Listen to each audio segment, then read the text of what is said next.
დიდმარხვის მეორე კვირის მსახურებაში განსაკუთრებით განდიდებულია გრიგოლ პალამა, რომლის შესახებ ჩვენ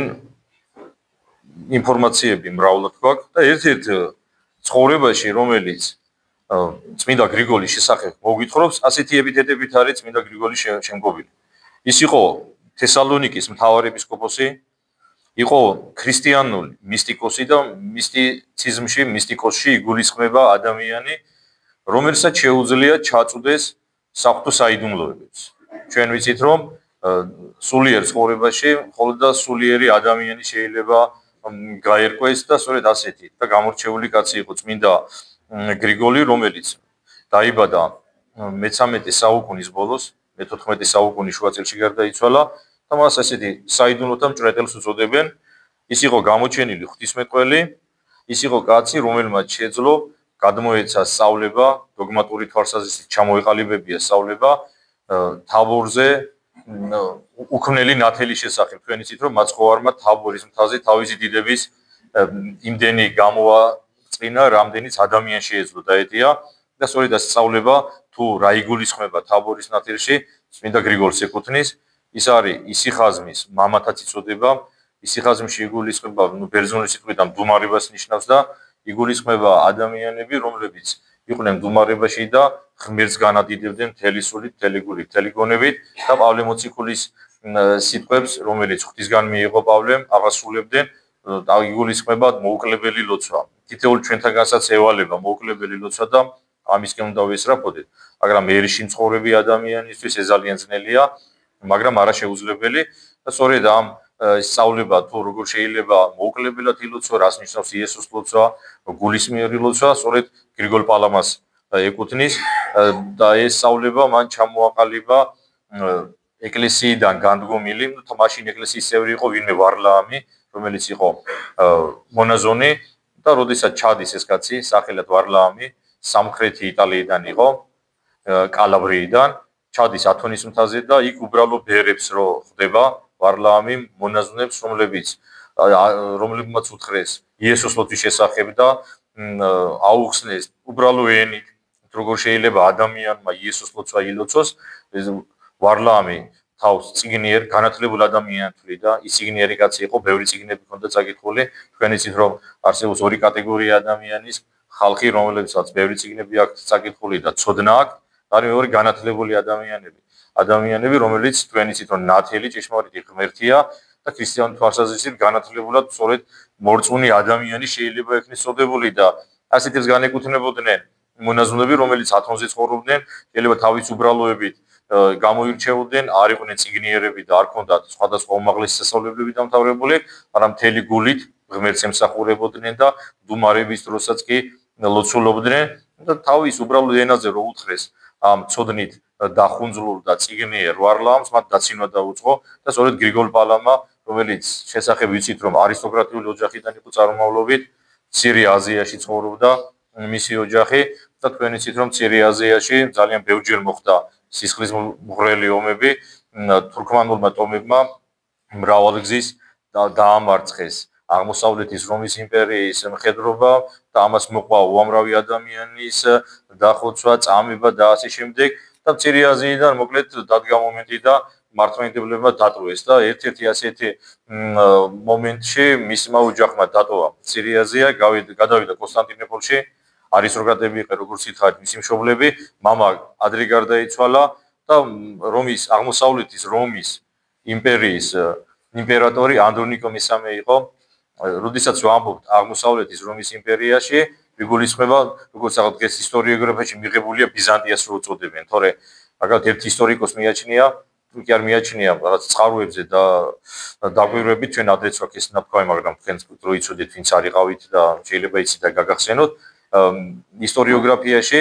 კონსტანტინოპოლის დაცემის შემდეგ დასავლელი ისტორიკოსები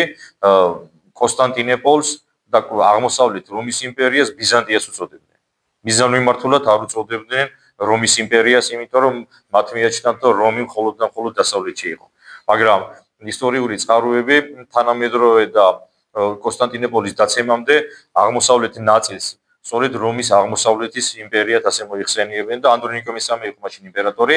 და როდესაც დაობლდა წმინდა გრიგოლი, მან იკისრაო მისი აღზრდა და შესაბამისად მან მიიღო მაშინ ძალიან ისეთი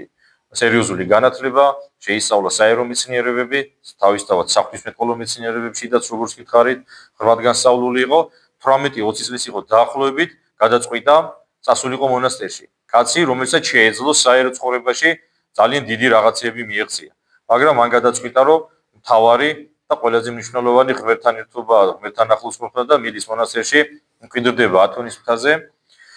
ის დაემოწაფაო პირველად ვატუპეჩი მიდის და იქ იღებს მონაზვნურ ახვეცას, შემდეგ გადადის ათანასის ლავრე არის ათონის მთაზე ეს ორი ძალიან ისეთი მნიშვნელოვანი მონასტერი, შემდეგ ათონისთან დატოვა, მისი ცხოვრება ძალიან საინტერესო და ძალიან ნებათა ღელვა იყო მის ცხოვრებაში, მისი ნაღდეგ ცილის სამებები, დატყვევება, მართლმადიდებლებმა დაიჭირეს, ციხეში ჩააჯინეს, შემდეგ თურქების ტყვეობაში იყო რამოდენიმე ხანი შემდეგ როგორც არსებობს მოსაზრება ათონზე იყო არის კიდე ერთი ასეთი მონასტერი ევსიგმენი ქვია იმის წინამძღვარი იყო და მე მის ცხოვრების ბოლოსკენ ის როდესაც ციხიდან უკვე გამოუშვეს როგორც ითხრათ მართლმადიდებლებს ყავდათ დაჭერილი ვარლამთან დააკინდინე იყო ასეთი კაცი მასთან კამათის გამო რომლებიც როგორც გითხარით ათონელბერებს და თაბორის ნათელის შესახებ არასწორ სწავლებას ავრცელებდნენ დაჭერილი იყო მე რომ გამოუშვეს და ამის შემდეგ ის იქნა გამორჩეული საბერძნეთის სიდიდით მეორე თესალონიკის სალონიკის მთავარეპისკოპოსი იყო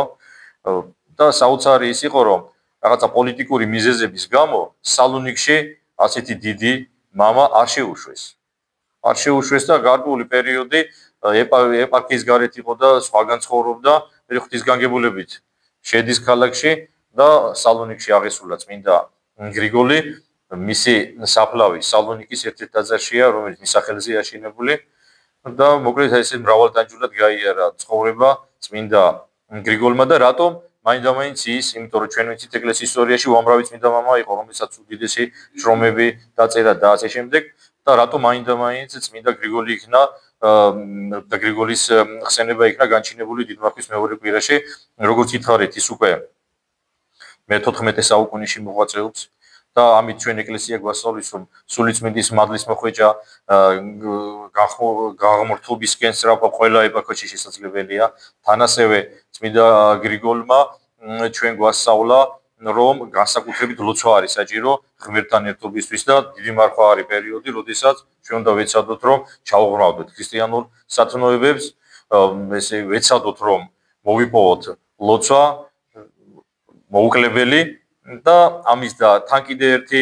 ღირსება ქონდა უამრავი ღირსებიდან ერთ-ერთი გამორჩეული ის არასდროს არ ნებდებოდა არასდროს არ თმობდა ჭეშმარიტებას მიუხედავად იმისა რომ იჭერდნენ შეურაცხყოფდნენ ცილსამებდნენ მაგრამ მიუხედავად ამისა ის მტკიცედ იდგა ჭეშმარიტებაში და როგორც ვიცით ჭეშმარიტებაში მტკიცედ დგომა არის გარანტია იმისა რომ ჭეშმარიტება ღმერთი ჩვენ გაგვათავისუფლებს ვნებებისგან ცოდვებისგან და დიდ მარხვაში სწორედ ასე უნდა ცდილობდეს ქრისტიანი. შეიძლება ჩვენ არ გვდევნიან, არ გადავყავართ ერთი ადგილიდან მეორე ადგილზე, არ გვავიწროებენ, მაგრამ ბოროტი ჩვენ ყოველთვის გვებრძვის. ყოველთვის გვებრძვის, სადაც არ უნდა ვიყოთ, ცდილობს ჩვენი ცოდვაში ჩაგდებას და გრიგოლის ცხოვრების შემხედარე ჩვენ უნდა ღვთის იმედი კიდევ უფრო მეტად უნდა გაღრმავდეთ ჩვენ გულებში და უნდა მოგვეცეს და მოგვეცემა ძალით თუ ამისული გვექნება, რომ წინ აღუდგეთ ეშმაკისგან დაგებულ უამრავ სასწორს, ასე რომ გილოცავთ. დღევანდელ დღეს წმინდა გრიგოლ პალამა იყო თითოეული ჩვენთაგანი შემწე და მფარველი და შუამდგომელი ღვთის წინაშე ამინ.